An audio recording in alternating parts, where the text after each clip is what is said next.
तो आज मेलो को मिलने वाला जी रिंग और जी क्रिस्टल, ये कौन पोकेमोन देने वाला है और कैसे उसे मिलने वाला है, ये थोड़ा सही में मजेदार होने वाला है। तो इस एपिसोड को बिल्कुल भी मिस मत करना। एपिसोड की स्टार्टिंग में ओलिविया खाना खा रही होती है, वो भी आईना किचन में, जहाँ पर वो आबे का शुक्रिया करती है कि ये कमाल की रेसिपी है। तो इसमें डलता क्या है, तब वो बताता है कि इसमें डलते हैं बिग मशरूम। कहती है क्या एक नॉर्मल रेसिपी से इतना कमाल का खाना बन सकता है।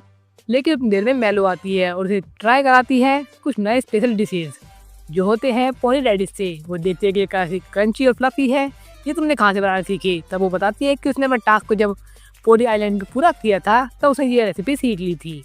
और आपने देखा होगा वाला एपिसोड। तो फिर मेलो के डैड बोलते हैं हमारे बिग मशरूम खत्म होने वाले हैं, तो क्यों ना तुम हमारे मास्टर से जल्दी से लेके आ जाओ। ओलिविया पूछती है क्या मास्टर।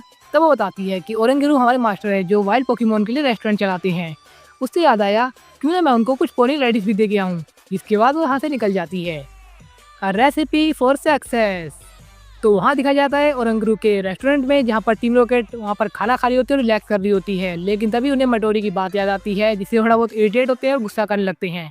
तो थोड़ा शोर शराबा होने के बाद वहाँ पर स्टफल और बीवियर भी वहाँ पहुँच जाती है, जो ओरेंगेरू को हनी देती है और बदले में एक जूस लेती है स्टफल के लिए। फिर वो टीम रॉकेट के लेके जाने वाली होती है, लेकिन न्याउथ कहता है कि मैंने को शोर शराबा बिल्कुल नहीं किया, तो मुझे यहाँ पर आराम करने दो और मैं आराम से ये जूस पीने दो। जिसके बाद वो उसे छोड़ के बाकी सबको लेके चली जाती है। लेकिन तभी थोड़ी देर में वहाँ पर हमें देखने को मिलती है मेलो, जो देख के पहले थोड़ा हैरान होती है कि ये टीम रॉकेट का ही म्याउथ है। लेकिन वो कहता है कि मैं यहाँ कुछ नहीं करने वाला, मैं सिर्फ यहाँ आराम से पीने आया हूँ और रिलैक्स करने आया हूँ, तो मुझे डिस्टर्ब मत करो, मैं तुम्हें डिस्टर्ब नहीं करूँगा। तब मेलो ओरेंगेरू से अपने बिग मशरूम्स मांगती है, जिसको वो लेके आने वाला होता है। लेकिन तभी वहाँ देखते हैं कि बहुत सारे स्पेसिमेंस आ चुके हैं। और दूसरी ओर हमें दिखाया जाता है एस, जो यहाँ पर पैन वापस करने आया है। लेकिन वो देखता है कि यहाँ तो मेलो है ही नहीं, बल्कि ओलिविया उसकी हेल्प कर रही है, क्योंकि यहाँ पर कस्टमर ज़्यादा होंगे तो उसको हेल्प करनी पड़ेगी। लेकिन जिस तरह सामान गिराती है, जिसकी वजह से एस वहाँ पर कहता है कि मुझे भी इन्हें हेल्प करना चाहिए। और यही सेम हेल्प यहाँ पर भी होने वाली है, यानी कि मेलो हेल्प ऑफर करती है ओरेंगेरू को और वो जूस देती है उन सबको। जिसके बाद वो बदले में से नारियल दे के जाने लगते हैं। उसके बाद आता है गमगूस, जो ऑफिसर जैनी का ही है, जो म्याउथ कंफर्म करता है। जिसके बाद अब ओरेंगेरू मेलो को आगे भेजते हैं उसका ऑर्डर लेने के लिए। तो वो सोच में पड़ जाती है कि इसे क्या चाहिए। लेकिन उसे याद आता है कि ऑफिसर जैनी वाले एपिसोड में जहाँ पर इसे मुंह मिल्क काफ़ी पसंद होता है, तो बिल्कुल वैसे ही करता है। तो थोड़ी देर वो देखता है, लेकिन उसे वही चाहिए था। जिसके बाद उसे पी लेता है। ये देख के मेलो काफ़ी खुश होती है कि उसने पोकेमोन को वो चीज़ ऑफर करी जो उसे चाहिए थी, यानी कि वो समझने लगी पोकेमोन को। लेकिन म्याउथ कहता है तुमसे इस बार लकी थी, ऐसा हर बार नहीं होगा। अब ओरेंगेरू मेलो को बाहर लेके जाते हैं, जिसके पीछे म्याउथ भी चल पड़ता है। और वो जाके देखते हैं कि एक गार्डन है जहाँ बेरीज मिलती हैं। फिर वो उसे बास्केट पकड़ाते हैं और बताते हैं कि उन्हें तो बेरीज कलेक्ट करनी होगी। दूसरी ओर कियाबे अपना मुंह मिल्क लेके वहाँ पहुँच जाता है और वो देखता है कि यहाँ तो मेलो नहीं बल्कि एस है। तो वो पूछता है कि एस तुम यहाँ हेल्प क्यों करा रहे हो। लेकिन उतनी देर में ओलिविया आती है और वो दोबारा से कुछ गिरा देती है, जिसके बाद कियाबे कहता है ठीक है मैं सब समझ गया हूँ, मुझे भी हेल्प करनी होगी मतलब। और यहाँ मेलो काफ़ी सोच समझ कर बेरीज चूज़ कर रही होती है कि कौन सी बेरी की स्मेल अच्छी है और कब पक चुकी है।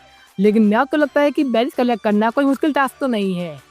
जिसके बाद वो भी एक बेरीज को बाइट करता है, लेकिन उसे पता लग जाता है कि ये काफ़ी स्पाइसी है। लेकिन उस देर में हमें दिखाया जाता है कि फ्यूरो का झुंड आ चुका है, जो सरीना ने काफ़ी जल्दी सेंस कर लिया था और बताती है मेलो को। म्याउथ को सेंस हो जाता है कि यहाँ पर फ्यूरो आ चुके हैं, तो खतरा तो आ ही गया होगा। वो जल्दी से भाग के जाता है ओरेंगेरू को बताने के लिए। तो जब तक म्याउथ ओरेंगेरू को वापस लेने जा रहा है, तब तक मैं एक क्वेश्चन पूछ लेता हूँ। तो ये है आज का पोके क्विज। तो मेलो ओरेंगेरू के पास क्या चीज़ लेने के लिए आई थी? आपके ऑप्शंस आपके स्क्रीन पर है और आपको हिंट मिल गया होगा कि आज मेलो को क्या मिलने वाला है। तो ये है आज का champion quiz.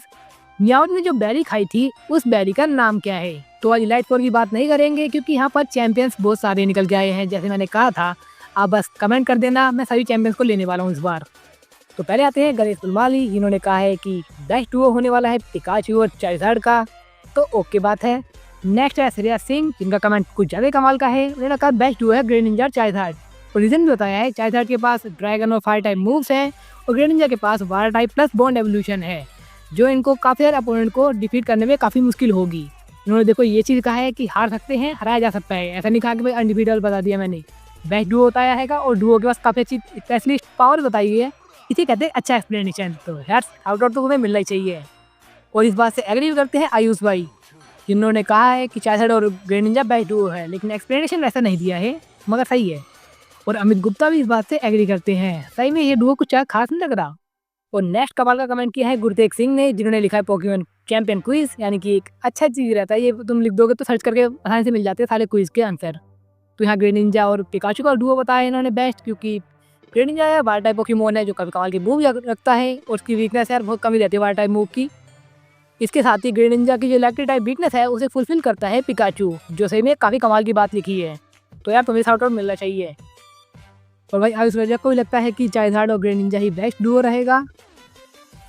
And last comment है Z.0 एडिट्स का, जिन्होंने कहा ग्रेनिंजा और लुकारियो का मेगा एवोल्यूशन भी काफ़ी कमाल का रहेगा। तो इतने सारे ओपिनियन आ ही रहे हैं डुओ के ऊपर, तो एक डुओ का ओपिनियन तो मेरा भी आना चाहिए। और वैसे यार मेगा एवोल्यूशन ग्रेनिंजा को मिल चुका है, इसके बारे में बात करेंगे किसी और वीडियो में। हाँ कर लूँगा मैं बात, अच्छा लगता है मुझे मेगा पोकेमॉन्स के बारे में बात करना। लेकिन अभी के लिए सबसे बेस्ट डुओ रहेगा रेप्टाइल और इन्फरनेप का, क्योंकि इनका टाइपिंग काफ़ी कमाल की है, मूव काफ़ी सिमिलर होने के बाद भी काफ़ी क्रिटिकल डैमेज दे सकते हैं। इनका कॉम्बिनेशन अच्छा है, इनकी पर्सनैलिटी एक दूसरे से मैच कर जाती है और डुओ के लिए तो बेस्ट रह सकते हैं। वैसे ही मेरा पर्सनल ओपिनियन है, इसे ज़्यादा सीरियस मत लेना, लेकिन अच्छा लगा मेरे को ये सुनकर कि आपने काफ़ी क्विज में पार्टिसिपेट किया और अच्छे से एक्सप्लेन भी किया। और होप करता हूँ कि आगे भी कुछ मज़ेदार कमेंट्स आते रहेंगे ऐसे, जिनके ऊपर मैं क्विज के अलावा भी बात कर सकूँ। तो जब तक म्याऊथ ओरंगरू को लेके आता है तब तक वो देखता है कि ये तो कस्टमर्स हैं, ना कि कोई प्रॉब्लम खड़ी करने वाले, बल्कि वो हार्ड स्केल देते हैं एज अ पेमेंट के तौर पर। तो मैरो सोचती है कि इन्हें क्या बना के देना चाहिए, तो उसे पता लगता है कि इन्हें ब्लू बेरीज काफ़ी ज़्यादा पसंद है, जिसके बाद वो डूरिन बेरीज को मिला के एक नया जूस बनाती है, जिन्हें पीने के बाद उन्हें काफ़ी ज़्यादा रिफ्रेशिंग फील होता है। तो म्याऊथ कहता है कि तुमने ये अजीब सा कॉम्बिनेशन क्यों बनाया। तब वो बताती है कि एक्चुअली लिली ने मुझे बताया था कि उन्हें ब्लू बेरीज पसंद है, उसे मिलती जुलती डूरिन बेरीज भी होती हैं और ये दोनों कॉम्प्लीमेंट्री फ्लेवर होते हैं, जिससे फ्लेवर काफ़ी कमाल का निकल के आता है। फिर इसके बाद दिखाया जाता है ओरंगुरु और पैंचम आते हैं, यानी कि फादर और ये सन होंगे। उसके बाद कुछ कपल पोकेमॉन भी आते हैं, ऐसे करके और पोकेमॉन आते हैं, उन सभी को हैंडल कर लेते हैं। बल्कि ग्रैंपा फॉरेस्ट भी आते हैं, जिसे हैंडल कर लिया जाता है इसी तरीके से, क्योंकि मैंने तो काफ़ी अच्छी जानती हूँ यार। और दूसरी ओर आईना किचन में, जहाँ पर अब के और बाकी मेंबर्स भी आ जाते हैं और वो देखते हैं कि तुम यहाँ क्या काम कर रहे हो, लेकिन वो ओलिविया को द्वार देखते हैं, ओलिविया द्वार को गिराती है, लेकिन इस बार सभी पोकेमॉन मिलकर उन्हें बचा लेते हैं बर्तन को। इसे ओलिविया काफ़ी खुश होती है, लेकिन यहाँ प्रॉब्लम बढ़ चुकी है, जिसकी वजह से ये सब यहाँ पर काम करने लग जाते हैं। तो यहाँ पर अब शाम होने लग जाती है, कुछ पोकेमॉन लाइट्स बन जाते हैं। तब इस बार मैलो म्याऊथ को सर्व करती है जूस। पहले म्याऊथ सोचने पड़ जाता है कि ये कैसा होगा, लेकिन सही में वो काफ़ी ज़्यादा डिलीशियस था। लेकिन तभी वहाँ आते हैं डीएटी और गार्डियन ऑफ मेले आइलैंड टापू कोको, जिसे देख के वो काफ़ी सो हो जाती है। लेकिन इस बार ओरंगुरु कुछ सर्व नहीं करने वाले हैं और वो ऑफर करते हैं कि मैलो को ही करना पड़ेगा। तो मैलो काफ़ी सोचने पड़ जाती है, काफ़ी घबरा रही होती है कि उन्हें अगर टेस्ट अच्छा नहीं लगा उन्हें क्या बेस्ट दिया जाए, क्योंकि यार ये एलोला गार्डियन है और इन्हें सबसे ज़्यादा बेस्ट ही मिलना चाहिए। तो काफ़ी सोच के कुछ अलग अलग इंग्रेडिएंट मिलाती है, काफ़ी सोचे जा रही होती है और कुछ चीज़ें और भी ऐड करती है, जिसमें टारकोल की हेल्प भी लगती है। इस तरह करके वो एक बर्गर बनाती है जो पोकेमॉन रेडिस से बना होता है। उसमें मिठास के लिए वही जो बीवियर ने स्टार्टिंग में हनी दिया था ना, वही हनी डाला जाता है। जिसके बाद मैं भी ये चीज़ देखना चाहता था कि ये डीटी खाता कैसा है, कि उसका मुंह तो हमने कभी देखा नहीं है, लेकिन वो इस बार भी नहीं दिखाता है। वो ढक लेता है अपने हाथ से और फिर खाता है, जिसके वो शांत होता है। हमें लगता है कि अब क्या ही बोलेगा वो, लेकिन सही में इसे काफ़ी अच्छा लगता है। जिसके बाद वो एज ए पेमेंट के तौर पे उसे देता है ग्रासियम जी, जिसको देख के वो काफ़ी ज़्यादा अच्छा फील करती है। उतने में उसका टास्क यहाँ पूरा हो चुका है, अब वो जाने वाली है मशरूम लेके। लेकिन इतने में ही ओरंगुरु कहते हैं कि इतना नहीं, प्लस तुम ये चीज़ भी ले जाओ। और हमें देखने में मिलता है कि उन्हें मिला है ज़ीरिंग भी, लेकिन थोड़ा टूटा फूटा था, लेकिन जब भी ठीक है, अच्छे से वर्क करता है ये चीज़, वो काफ़ी है। उसके बाद वो घर जाती है और वो देखती है कि यहाँ हमारे हीरोज़ काफ़ी थके हुए हैं और काफ़ी परेशान भी हैं। और वो पूछते हैं कि ओ मैलो तुम यहाँ कहाँ चली गई थी। तब वो कहती है कि एक्चुअली मैं भी ओरंगुरु की प्लेस पे थोड़ा बिजी थी। जिसके बाद हमें ये दिखाया जाता है कि वो दिखाती है कि उसे मिल चुका है ज़ीरिंग और जी क्रिस्टल भी, लेकिन ज़ीरिंग थोड़ा टूटा हुआ है। लेकिन ओलिविया कहती है कोई बात नहीं, से मैं ठीक कर देती हूँ। और वो उसे बनाई थी ग्रीन टाइप का ब्रेसलेट, जो मैलो के एकदम सूट भी कर रहा होता है। तो इस तरह वो काफ़ी खुश होती है ये चीज़ देख के। और इतना नहीं, ओलिविया यही बताती है कि ओरंगुरु ने ये ग्रैंड ट्रायल उसका लिया था, यानी कि ये सब चीज़ें प्लान थी ओरंगुरु के थ्रू। जिसके बाद वो कहती है फाइनली उसने ये पार कर लिया है ग्रैंड ट्रायल और उसे मिल चुका है ज़ीरिंग और ग्रीन जी क्रिस्टल भी लगा के वो चेक कर लेती है। उसके बाद हमारे सारे हीरोज़ कंप्लीट हो चुके हैं अपने ज़ीरिंग और जी क्रिस्टल के साथ। और फाइनली अब ये टूर्नामेंट के लिए काफ़ी जल्दी एक्साइटेड और तैयार हो चुके हैं। तो बहुत जल्दी यहाँ टूर्नामेंट की प्रैक्टिस स्टार्ट हो जाएगी और बहुत ही जल्दी टूर्नामेंट भी आने वाला है।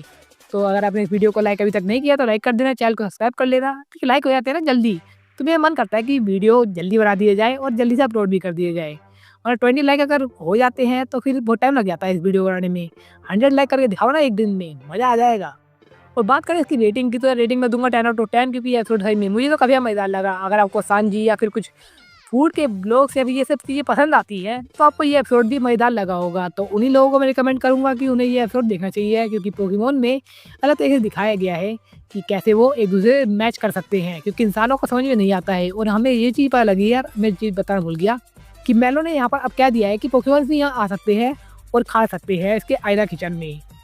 यानी कि म्याऊ तो उसके बाद ये भी चीज़ बताता है कि अगर मेरे को टाइम मिला तो मैं ज़रूर आऊँगा वो बर्गर खाने के लिए जो टापू कोको ने खाया था। तो उसको एक्सेप्ट कर लेती है। यानी कि अब कहीं न कहीं म्याऊ का कैरेक्टर डेवलपमेंट भी हो रहा है मेलो के साथ।